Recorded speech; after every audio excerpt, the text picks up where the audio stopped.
Assam live से सबसे पहले बात करेंगे इस वक्त की बड़ी खबर की। पंजाब से ये बड़ी खबर आ रही है। चरणजीत सिंह चन्नी के 23 अहम फैसलों पर पोस्टर लॉन्च किए गए हैं। 111 दिनों के फैसलों पर कांग्रेस ने पोस्टर लॉन्च किया है। कांग्रेस के सर्वे में चन्नी को बड़ी तादाद में वोट हासिल हुए हैं।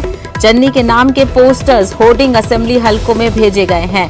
तो आपको बता दें कि वजीर आला के चेहरे के तौर पर चन्नी का नाम तकरीबन फाइनल है और कल राहुल गांधी बाकायदा तौर पर इस बात का ऐलान करेंगे, यानी कि कल राहुल गांधी पंजाब में कांग्रेस पार्टी का वजीर आला का चेहरा कौन होगा इसका ऐलान करेंगे। हालांकि दो नामों का लगातार जिक्र किया जाता रहा है, चरणजीत सिंह चन्नी और दूसरे नवजोत सिंह सिद्धू। हालांकि जो अब कांग्रेस ने सर्वे कराया है जिसमें लोगों की राय शुमार की गई है, जो कांग्रेस पार्टी के कारकुनान हैं, जो उम्मीदवार हैं, उनके राय शुमार की गई है, उनके वोट्स लिए गए हैं कि कांग्रेस का पंजाब में सीएम चेहरा कौन होगा। तो बताया यही जा रहा है कि चरणजीत सिंह चन्नी को सबकत हासिल हुई है। चरणजीत सिंह चन्नी के 23 अहम फैसलों पर पोस्टर लॉन्च हो गए हैं। उनके नाम के पोस्टर्स होर्डिंग असेंबली हलकों में भेजे गए हैं। तो तकरीबन 4 महीने का वक्त